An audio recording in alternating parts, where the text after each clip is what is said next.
Welcome to the Eating at a Meeting podcast. I'm your host, Tracy Stuckrath, dietary needs expert, certified meetings manager, certified food protection manager. I have searched the globe to find people and businesses who are creating safe, sustainable, and inclusive food and beverage experiences for their employees, guests, and communities. In each episode, you will find authentic conversations about how food and beverage impacts inclusion, sustainability, culture, community, health, and wellness. I know that sounds like a lot, but we're going to cover it all. Are you ready to feed engagement, nourish inclusion, and bolster your bottom line? If so, let's go.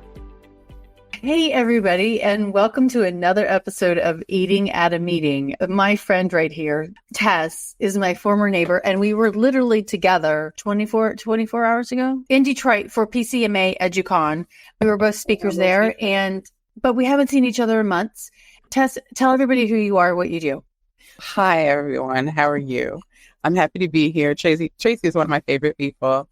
And so I've been in the business events industry maybe 30-something years or so. And I have my own business, and it's been roughly about 11 years, focusing on event technology, event management, and production. But, most importantly, education and trying to make us comfortable around tech and streamline our processes overall. So that's me in a nutshell. Yay. And we used to be neighbors, and don't get her started because she'll be mad because I left her again. And I left her last night, so to come home today.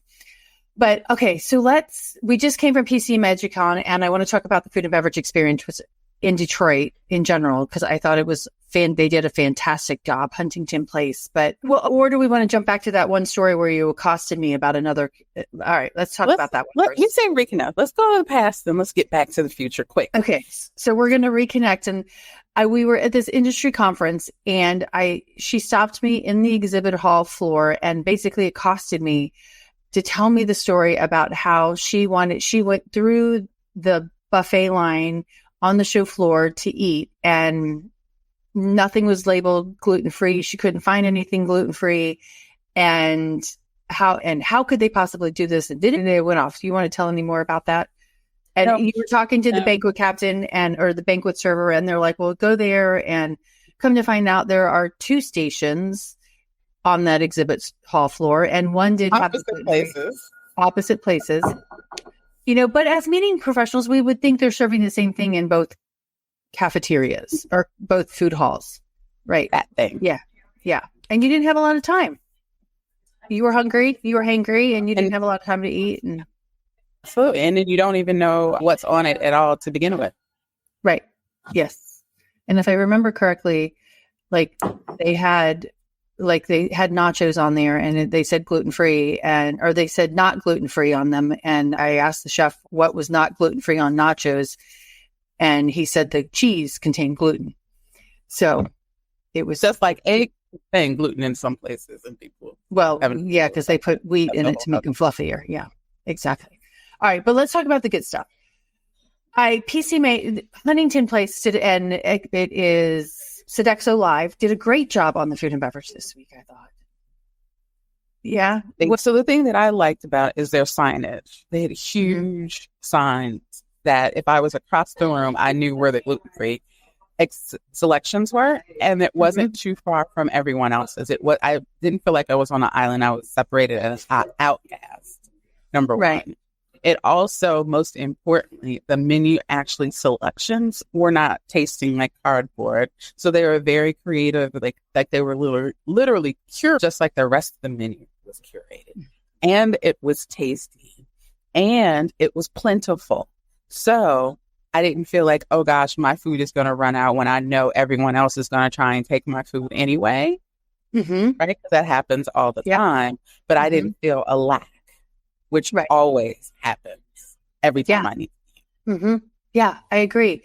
And I know that I posted a picture of that gluten-free sign in the Eating at a Meeting Facebook group, and somebody commented, well, they really can't call it gluten-free because it's actually made without gluten, which is true.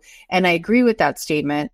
And maybe we can put a disclaimer at the bottom of that sign, but I like the fact that it drew drew us to it, right? Yes. And even the pizza, and no matter how far you were away from it, you saw that's the target that I need to go to in this sea of people. Right. And of course, and there were stations still all over. There were Peters on each side, but I was still clear of where to go. Right. And I did love as well, and this has been a conversation in some Facebook groups, they had the menu for the whole buffet at the front of the buffet, and it was labeled, but then they had every item labeled as well with the item name and ingredients, and then whether if it's, and it was gluten-free, nut-free, vegetarian, vegan. So I loved it that it was, you didn't have to wait in line to go through the line to find out if you could eat Figure it out. Yeah. And so I thought that. And in all fairness, there were maybe only one time during that where I had a signage kind of issue where something said gluten-free on the front, but then it didn't, at least it appeared to me that it didn't in the line in the small card next to the item. But then to find out, it really did. They had a smaller card. It was a totally different dish that was in the beginning. And that other item was named similarly. So they had one that was not gluten-free that was far away, and then one that was gluten-free. And that technically would have been my mistake. It just needed to truly be just higher so I could see it at the same eye level as the other sign. Right. Yeah. So, and everyone and all of the staff, because I run into this again, where some staff are deer in headlights. This staff was phenomenal. Matter of fact, they were excited about explaining gluten-free. They were excited about helping me find what I needed. I was able to actually eat and see. So to me, it was very symbiotic. I mean, even from even if because I have a sensitivity to gluten versus an allergy to gluten, I have a little bit more flexibility than others. I may cheat and then just suffer a little bit later around what actually happens. Like, for instance, there was this corn patty that they had, which was really cool. It had amazing corn patty. And then on top of the patty, it had like a smoked salmon that was beautifully done. Well, all the flavors were phenomenal, right? But it was interesting. The design of that particular dish was fun and flavorful. And I felt like, oh, goodness, I'm full after I finish this, as opposed to, again, you're giving me an option that makes me still hungry afterwards and taste horrible. Right. Exactly. And yesterday, they also had that like avocado soup. Cold avocado and corn soup? That was delicious. It was so good. It was. Absolutely. Oh amazing. my gosh. Again, they're using fresh herbs. They're using local ingredients. Lots of places say they do. Avocado probably the flavors don't come through. Yeah. But I'm still saying the herbs, right? Right. Yeah. But you're not tasting the herbs in it. You're not tasting the flavor in the food. Again, it may just be a hint of something. These days, you're going to have to, especially if you're preparing meals that are healthy for you. You want healthy with good actual taste. Right. Exactly. So, as a planner, I think it's important when you're doing your tastings and you're going to take the time to utilize a service like Thrive Meetings to help you plan out your meetings and execute it. You got to get with the chef. You need to talk about the flavor of the food on the execution and the difference between when I'm coming in for a tasting and what it tastes like, as opposed to when it's mass produced. Let me taste it in mass production. Don't let me just, don't make it as a one-off. Right. And make sure that it's flavorful. Right. And all of their food, no matter what I ate this week, had great flavor to it. And it was like you said earlier, bountiful. I mean, it wasn't just like this one-off kind of thing. Even the gluten-free pizza, which was on a different station, that was it's not the best gluten-free pizza that I've had, but it was good gluten-free pizza. So the portion size was nice and cut it really nicely. And I could have several little small pieces and feel like, okay, this is great. They had an option, which I thought was really great. Remember the first day at breakfast, they had like it was called turkey pops. And you would think it would be on a stick, but it wasn't on a stick. It looked like little meatballs, but it actually was turkey with maple syrup. So it's maple turkey in the balls. So that was really good. Interesting turn. So someone like me not eat beef or pork, and you're gonna sit up always trying to feed me bacon, and I'm gonna be pissed off. And then you're gonna leave me with eggs, which I can't stand eggs, but then I'll have to eat eggs, and I don't have a choice. But then they may contain gluten, or I might not contain gluten. Right. And then I'm hungry all day and angry and pissed off all day. But then there's an actual choice for someone who eats chicken and or turkey to be able to do something. And then and the chicken sausage the next day was really good. Yes, and little smarts. Everything they had was extremely painful. Right. Tasty. Yes, it was. It was. Yes. So this is the example of the signage that was at the end of the buffets, and they had this on everyone. And so look, I mean, it's vegan, it's gluten-free, it's dairy-free, it's not free.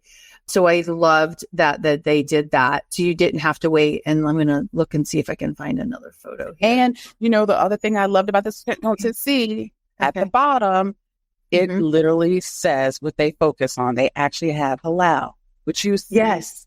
I saw it on a lot of them. Yes. Rare. But yes, all the meats had whether or not, it was halal meat. And I thought, yes. Yes, that to me was very important. I love seeing that. And then I was going to try to find one of here's the turkey lollipop. Yeah. So you can see it as a little bit meatball back there. But this is one I love right here, is that the gluten-free, the nut-free, the dairy-free is in red or pink. Right. And it really, and I like the size of the name of the dish, as well as the description of it below. And then in bright red or pink, whatever color that is, it has that because it made it draw out. The one thing that I didn't like on some of these is that their little metal stanchions here weren't tight enough. So the sign slid down behind them in between the metal. So it was a little hard to read, but you could pull it up. So you just have to push the metal together again, right, to make it tighter. But this sign to me is really good. It probably also could be a little bit bigger, like a 3x4. I think it's like a 2x3. But I loved it and all of their signs were like that. And I agree with you because the servers, and I did call out one of the servers I took a picture out with her. Here she is. She was great. She was great. And I went up to her and I was asking her, like, do you have anything gluten-free? And she's like, I don't have it on this one, but have you tried the muffins over there?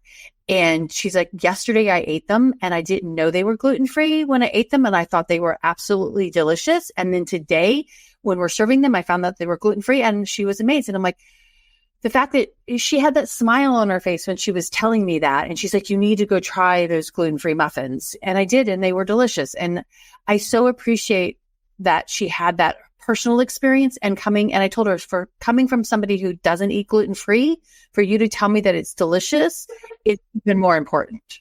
So yeah, she was sweet. I'm going to remove that now.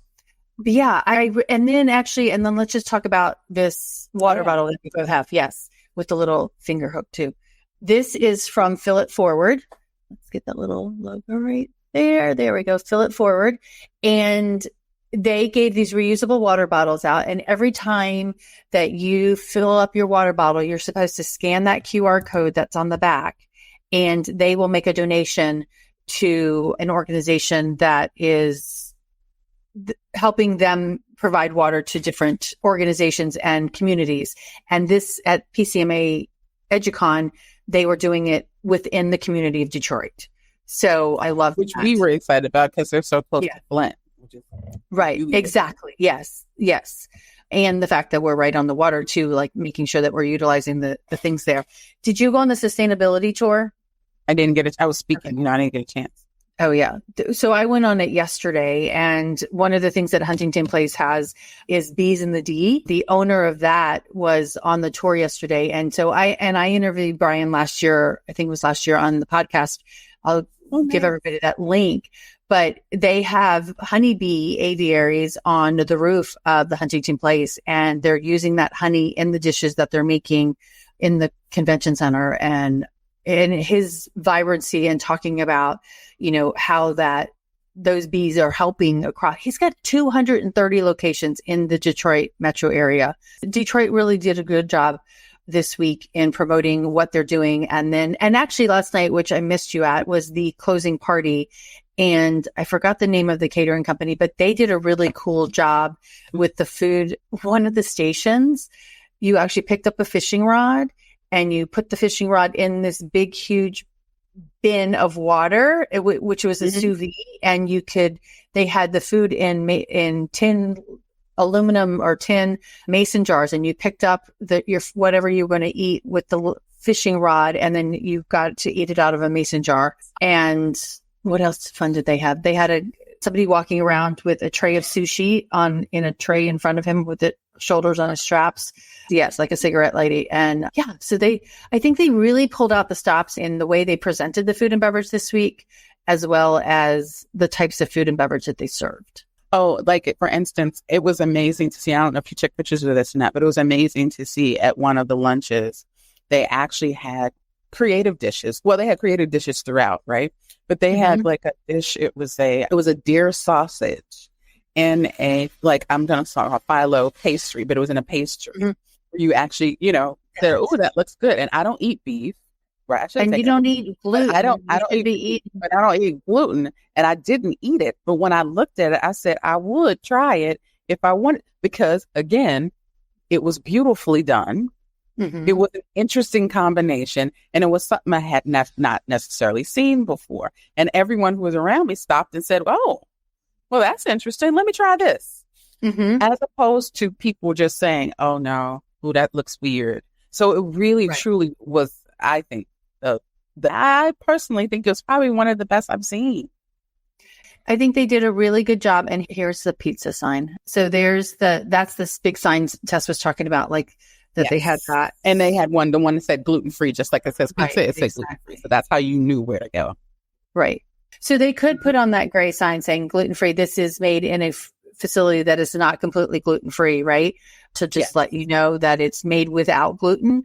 But to me, that gluten-free sign actually helps get direct people. And then you could put that disclaimer. And of course, Tess, because you're a tech person, let's talk about how we could use tech to educate people on the food and beverage. I sat in a session yesterday. It was a Let's Chat session with a group of other hoteliers and planners, and talking about how we can, how do we collect the data from our attendees, but also how do we disseminate that data?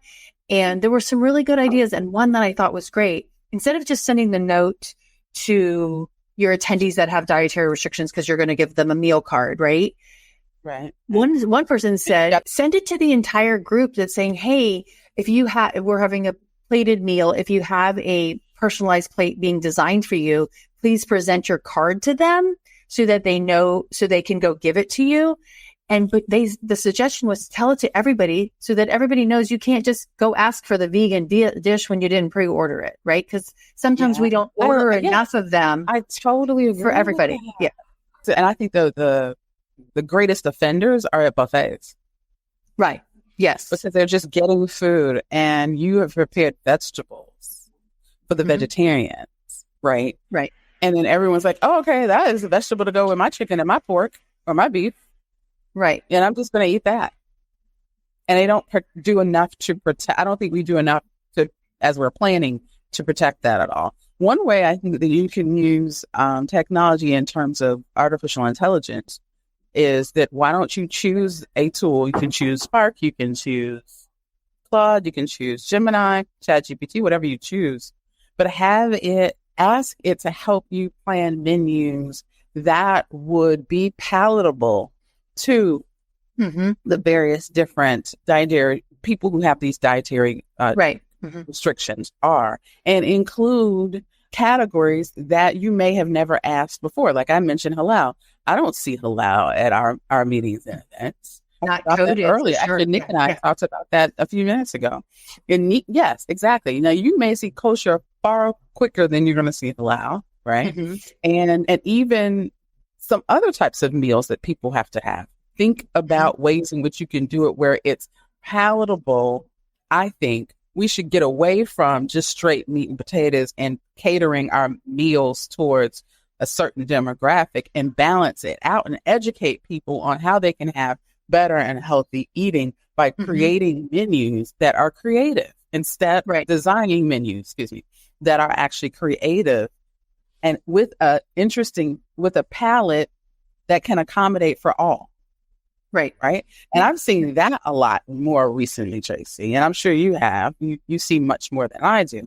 But just on the run-of-the-mill shows that we're going to, I've seen it where they say they feel as though they've accommodated everyone. They have not, but they didn't take into account everyone else's palate.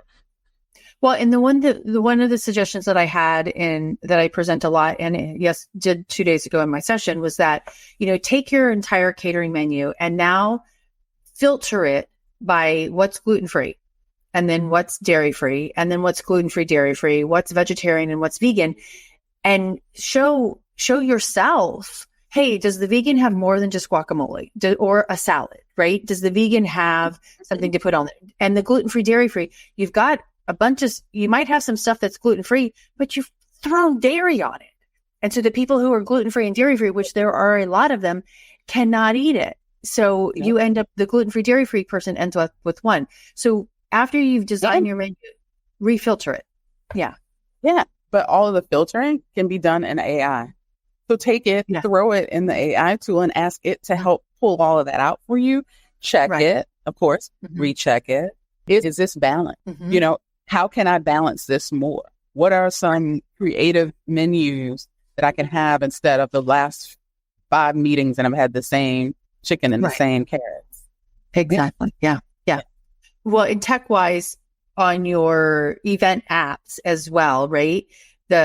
We need to utilize those a little bit more too, is sending messages and or uploading your menus, like the picture of the menu that I had, that they put at the front of the buffet, that should be up, as a PDF in your food function section of your apps, right? So then that gives Tess and I an idea of what we can eat before we actually get there. Because when we're thinking about other people who have different disabilities, like neurodivergent individuals, or even people with gluten and celiac and whatever, like, give us the opportunity to know what we need to eat or what we can eat before we get there, so that we can make the decisions on what we need to do. Because if I want to focus on exactly where I need to go and get what I need to go, get what I need to eat and leave, or whatever it is my challenge is, let me figure that out front.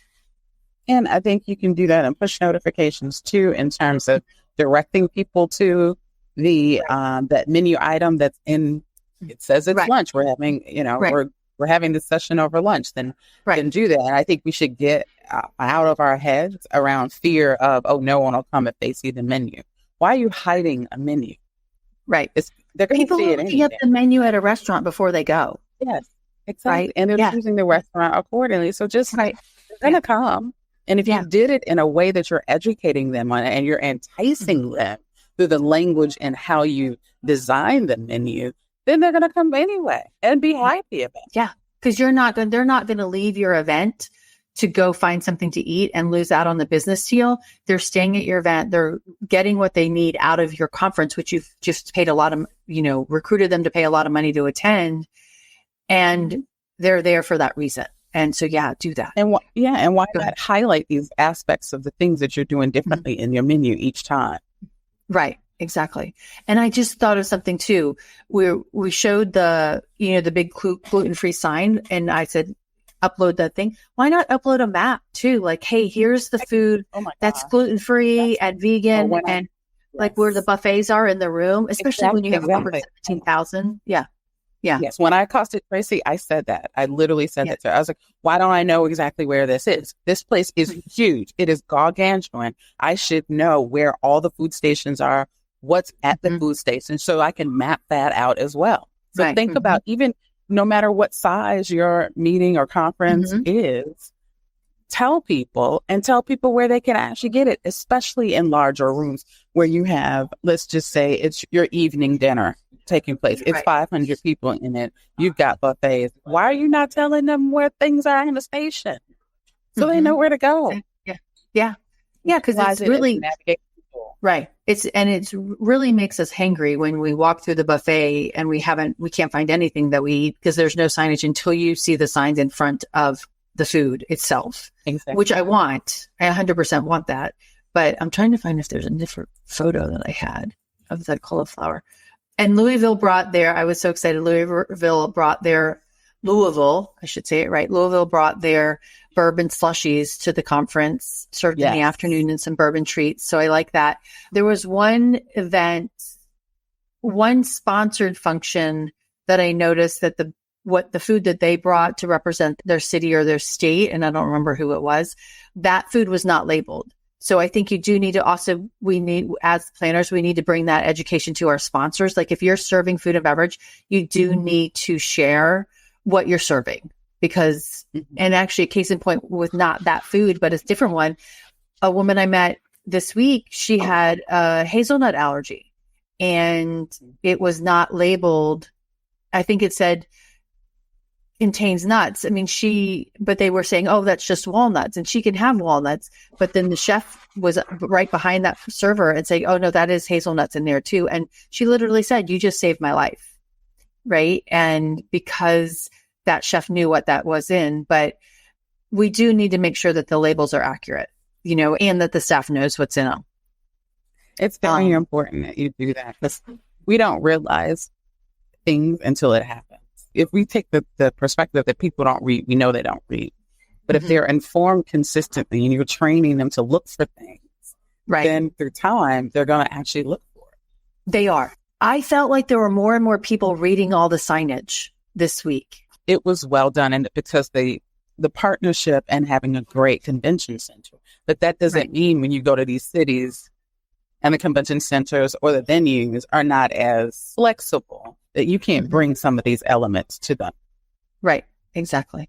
So thank you so much. It was so good to see you this week.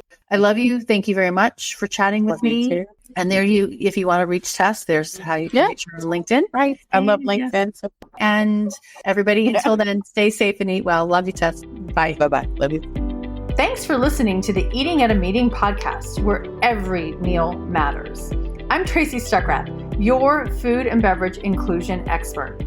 Call me and let's get started right now on creating safe and inclusive food and beverage experiences for your customers, your employees, and your communities. Share the podcast with your friends and colleagues at our Eating at a Meeting Facebook page and on all podcast platforms. To learn more about me and receive valuable information, go to tracystuckrath.com. And if you'd like more information on how to feed engagement, nourish inclusion, and bolster your bottom line, then visit eatingatameeting.com.